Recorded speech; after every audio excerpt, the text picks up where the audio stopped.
Mengapa orang-orang baik kebanyakan menderita? Kamu jenis pria atau gadis yang baik? Sekarang kamu ditinggalkan, dikhianati, dan bahkan ada yang dilecehkan. Sebuah kasus bahkan di tahun 2011 kemarin diberkan dengan sebuah berita bahwa di Tokyo terjadi pembunuhan terhadap gadis Inggris yang bernama Lindsay Ann Hacker, dan diidentifikasi merupakan gadis baik. Bahkan ia memiliki prestasi yang sangat gemilang.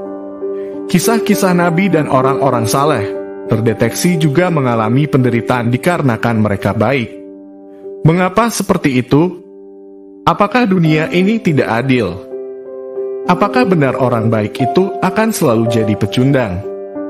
Apakah jadi orang baik itu salah? Biar kamu tidak gagal paham, ikuti video kami hingga akhir.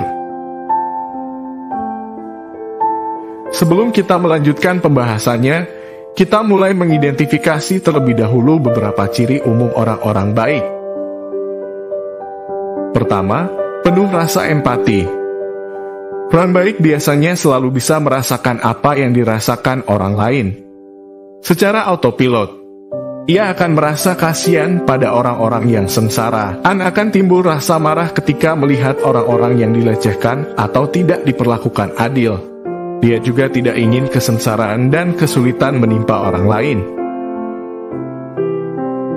2. Mudah mempercayai orang lain. Secara umum berdasarkan penelitian psikologi, orang baik kebanyakan senantiasa berpikir positif. Sehingga, siapapun yang ditemuinya dianggap orang baik walaupun sebenarnya ia belum mengenal orang tersebut.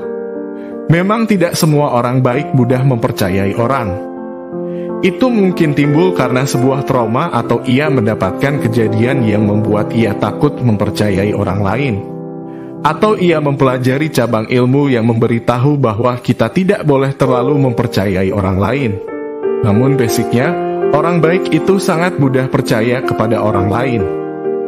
Manusia selalu menganggap orang lain itu cerminan yang seperti dirinya sendiri. Yang hal itu kadang membuat mereka salah dalam memahami kondisi. 3. Jujur dan tidak suka memanipulasi. Sebagai manusia kita tentu tidak ada yang mau atau ingin dibohongi dan dimanipulasi. Sebagai makhluk yang penuh rasa empati, orang yang baik biasanya lebih cenderung jujur dan tidak suka memanipulasi. Karena ia tidak ingin perasaan yang tidak nyaman dikhianati itu dirasakan hati orang lain juga. 4. Sangat mementingkan hubungan. Berdasarkan penelitian, kebanyakan orang-orang baik terlalu mementingkan sebuah hubungan.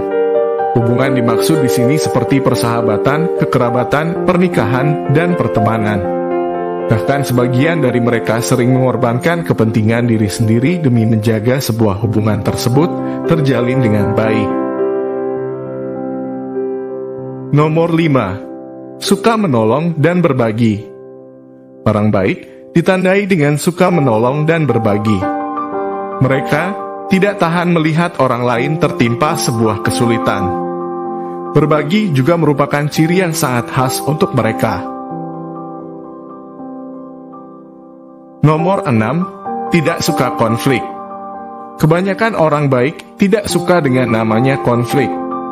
Mereka lebih cenderung menghindari daripada menghadapinya. Kebanyakan di antara mereka tidak suka berkompetisi dan hal yang berbau persaingan. Sebagian mereka bahkan merelakan melewatkan peluang emas demi tidak adanya persaingan. Ada juga yang mengorbankan materi agar tidak bermasalah dengan orang lain. Nomor 7. Rendah hati. Orang baik tentu jauh berbeda dengan orang narsisme. Mereka selalu sadar, tentu ada orang yang lebih baik dan lebih hebat dari mereka. Mereka bisa menghargai, menghormati, dan merespek kebaikan serta keunggulan orang lain. Mereka tidak terlalu suka dipuja berlebihan, dan bahkan merasa segan apabila ada orang telah berbuat terlalu baik kepada mereka. Mereka tahu bahwa kesombongan dapat membuat orang lain tersinggung.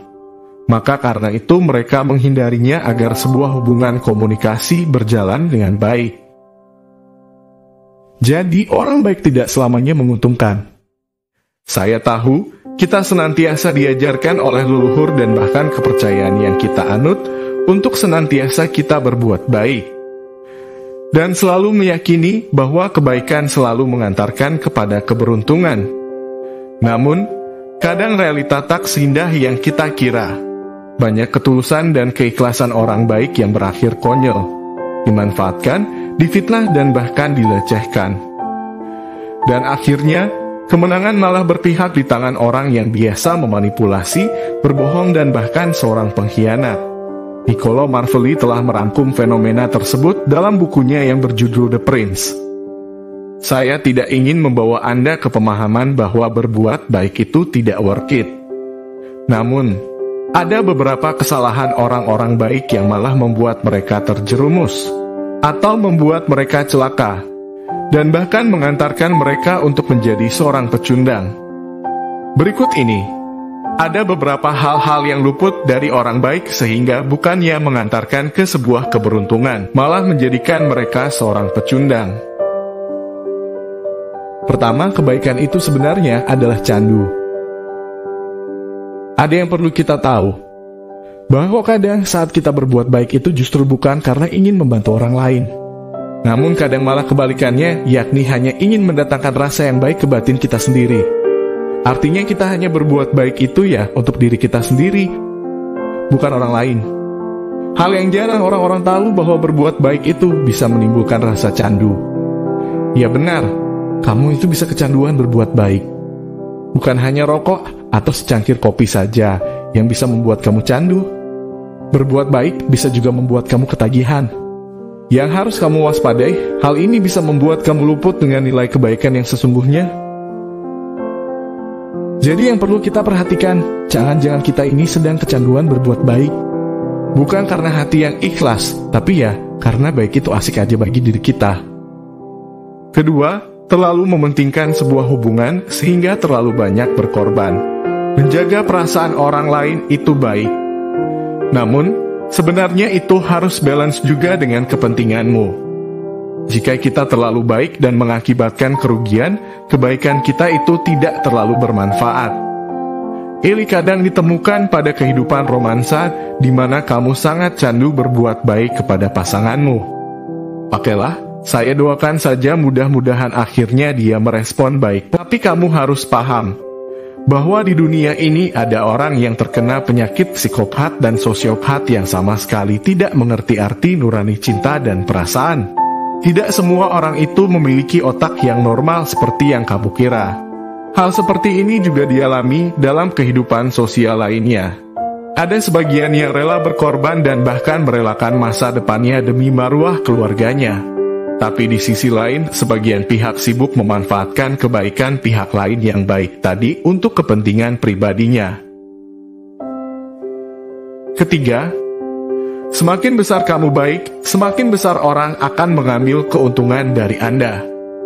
Otak manusia itu cerdas sehingga ahli membaca peluang. Semua manusia tahu bahwa kita saling membutuhkan, dan bukan merupakan hal yang salah jika kita saling membantu. Namun, mengambil keuntungan dari kebaikan orang lain dengan merugikan mereka itu bukan perbuatan yang dibilang mulia. Orang-orang baik mestinya waspada dan menjaga batas dari kebaikan mereka.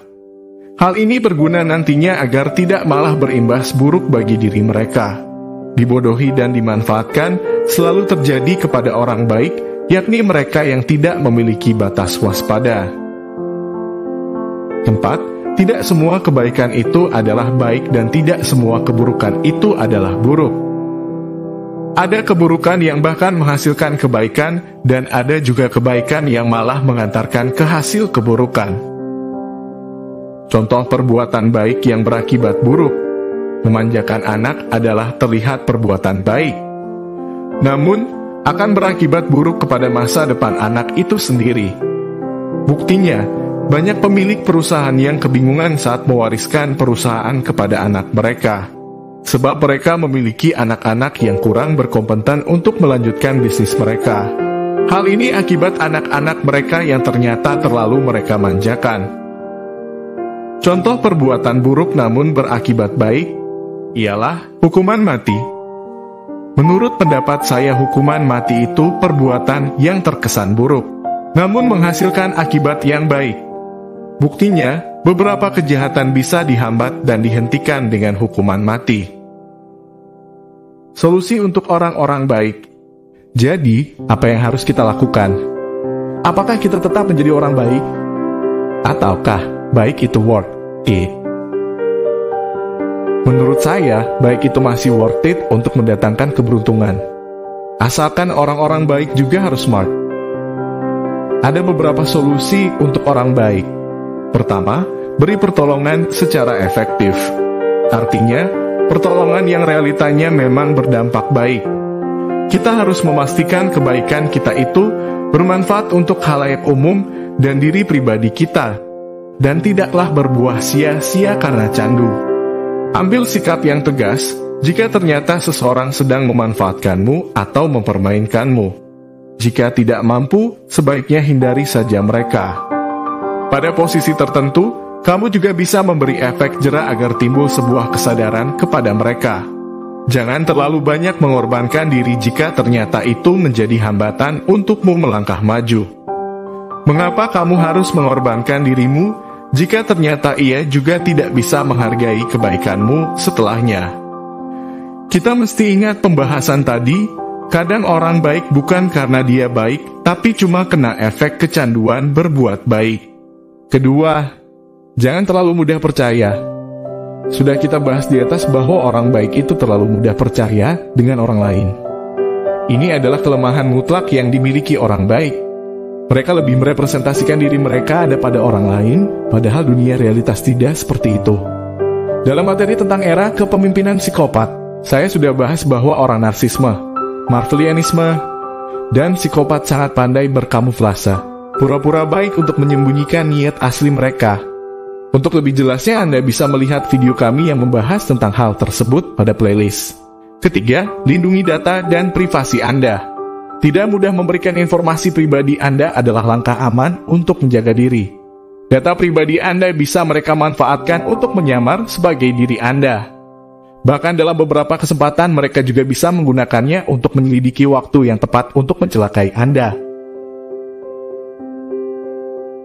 Baiklah, sebagai penutup, saya ingin mengemukakan bahwa menjadi baik itu banyak sekali keuntungannya. Berdasarkan hasil-hasil penelitian, orang-orang yang baik sangat sedikit yang menderita stres atau depresi. Kebaikan itu bisa menjadi sumber kebahagiaan. Kebaikan juga akan meningkatkan citra diri seseorang. Serta, orang baik itu jauh dari bahaya ketimbang orang jahat. Syaratnya kamu harus lebih cerdas dan lebih berhati-hati. Namun seandainya kalau kamu malah memilih menjadi penguasa yang jahat, kamu memang ditakuti. Tapi sebenarnya kamu memilih hidup sebatang kara. Yang juga kamu harus ingat, banyak orang akan mengintai sepersekian detik kamu jatuh. Dan sedikit saja kamu bergeser turun, kamu akan dilupakan. Bahkan mungkin tak sedikit orang yang akan datang untuk balas dendam. Coba kamu lihatlah para penguasa baik. Hingga ia meninggal dunia pun mereka tetap dipuja dan dipuji kebaikannya. Tentu saja hal itu tidak akan diterima jika kamu memilih menjadi penguasa jahat. Salam dari saya dan tetaplah Anda menjadi orang baik. Dan kebaikan Anda tentu akan terlihat dengan meng-subscribe video kami.